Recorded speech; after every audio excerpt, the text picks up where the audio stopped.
Noida authority में मैं ये बताना चाहता हूँ कि मैंने 2018 की स्कीम थी, नवंबर 30 को आई थी, जो नवंबर 30 को मैंने कुछ इन्वेस्टमेंट किया था नोएडा अथॉरिटी की इंडस्ट्रियल स्कीम में। और उसमें मैंने प्लॉट के लिए ऑब्वियसली जनरल कोटे में एप्लीकेशन लगाई थी। तो 15 लाख रुपए का मेरा इन्वेस्टमेंट था जो मैंने किया था। और जो पेमेंट किया था मैंने वो किया था पेयू मनी के थ्रू। उसमें ऑनलाइन ऑप्शन आ रहा था इंडसइंड बैंक का, जिसके थ्रू तुम पेयू मनी से पेमेंट कर सकते हो। मैंने पूरा पेमेंट कर दिया था। पेमेंट करने के बाद नोएडा अथॉरिटी ने उसको एक्सेप्ट नहीं किया पेमेंट को, और एप्लीकेशन को मैंने पूरी तरीके से अपने अच्छे से प्रोसेस किया था, लेकिन एप्लीकेशन को उन्होंने एक्सेप्ट नहीं किया। इन द सेंस उन्होंने उनकी सिस्टम में दिखा ही नहीं कि पैसा आया है। ठीक है, पैसा बैंक में क्रेडिट हो गया था उनके, लेकिन उन्होंने मेरी एप्लीकेशन के मध्य उसको सेट ऑफ करके लगाया नहीं। इस वजह से मेरी एप्लीकेशन कंप्लीटली प्रोसेस नहीं हुई।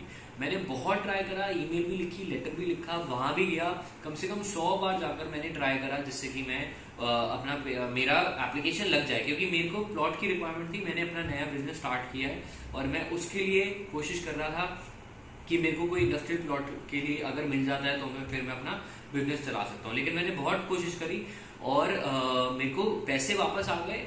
मैंने जो पैसे नवंबर में दिए थे वो नवंबर के पैसे मेरे को आप मानोगे अप्रोक्सीमेटली अगस्त या जुलाई में वापस आए 2019 में, लगभग 8-10 महीने के बाद, बहुत बार बोलने के बाद, बहुत बार रिक्वेस्ट करने के बाद तब जाकर आए। वहां पर एक प्रमोद कसाना जी हैं जिनने मेरे को बहुत मदद करी थी इसके लिए।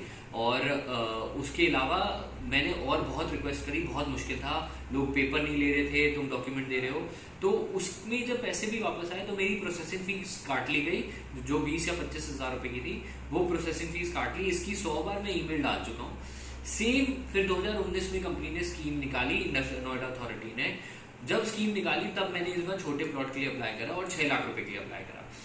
फिर मैंने अब क्योंकि सिस्टम बेटर हो गए थे इनके और सब कुछ इम्प्रूव हो गया था, तो मैंने फिर से पेयू मनी के थ्रू पेमेंट किया। पेयू मनी के थ्रू पेमेंट करने के बाद कोई इंटीमेशन नहीं थी और मेरा पैसा सेम तरीके से फिर से अटक गया। अब पेयू मनी में पैसा करने के बाद जब मेरा पैसा अटक गया तो मेरे को बहुत डेस्परेट नीड थी कि भाई कोई प्लॉट निकल जाए, तो जिससे कि मेरी एप्लीकेशन पिछली बार की तरह फंसे ना। मैंने फिर से प्रॉपरली बैंक अकाउंट के थ्रू एनईएफटी ट्रांसफर किया, आरटीजीएस ट्रांसफर किया, जिससे कि मेरी एप्लीकेशन सक्सेसफुल हो पाई। लेकिन मेरे पैसे तो 2 बार गए हुए थे। मैंने एक बार पेयू मनी से भी काट दिया, जो मेरे बैंक अकाउंट से कट गए थे पैसे, और बैंक से भी। तो बैंक वाली प्रोसेस हो गए और बैंक वाली प्रोसेस होकर वापस भी आ गए। लेकिन पेयू मनी से जो मैंने पेमेंट किया वो बुक्स में दिखा रहा है। मेरी बात भी हो गई नोएडा अथॉरिटी में, कसाना जी से ही बात हो गई और दिखा रहा है। लेकिन मैं चाहता हूं कि ये मेरा पैसा वापस मिले मेरे को, और कृपया करके कोई प्रोसेसिंग फीस ना कटे इसमें, क्योंकि बिना बात के वैसे मेरे को ब्याज का नुकसान हो रहा है। मैंने पैसा उधार पे लेकर, बैंक अकाउंट से लोन पे लेकर आपको लगाया है, ऊपर से जो प्रोसेसिंग फीस की एक्स्ट्रा पेमेंट अगर हो रखा है तो बिना प्रोसेसिंग फीस कटे मेरा पैसा मेरे को मिलना चाहिए।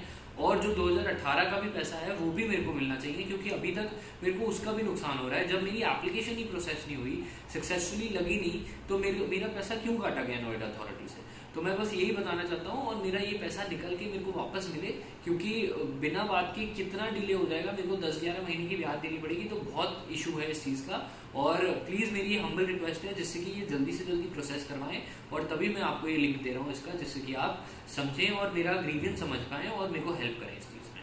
सो नमस्कार, थैंक यू सो मच, यही मैं बताना चाहता हूँ।